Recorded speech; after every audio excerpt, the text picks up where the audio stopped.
লইয়া আমি কিরা কাটতে আছি, আমি কেউরে আমি লোন দেবো না। ওটা মাটি দিয়ে আমরা খুব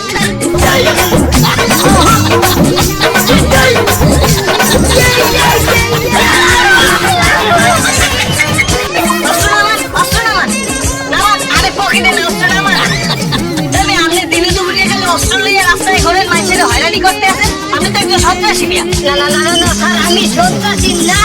না, আপনি সন্ত্রাসী না, আপনি এলাকার জামাই। আপনার হাল্লা করলে দুলাভাই খেলেন না।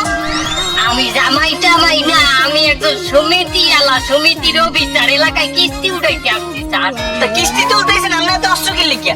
জীবনে অনেক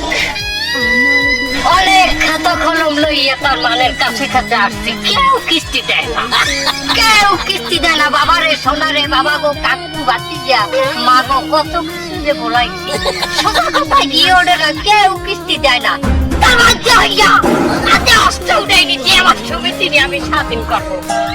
আমার সমিতির বাবা কিস্তি আমি উঠাবো। তাই বললে আপনি অস্ত্র হাতে তুলে নেবেন, এটা তো অপরাধ। সেন্ট্রি গ্রেফতার করো।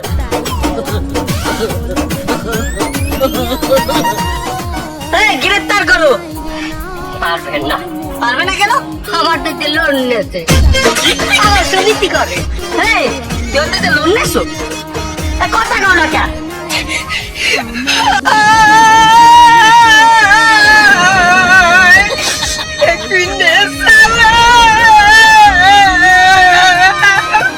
তুই লোন নেছো? তোর একটা সরকার ভালো একটা বেতন দিতে, তুই লোন নেছো কেন?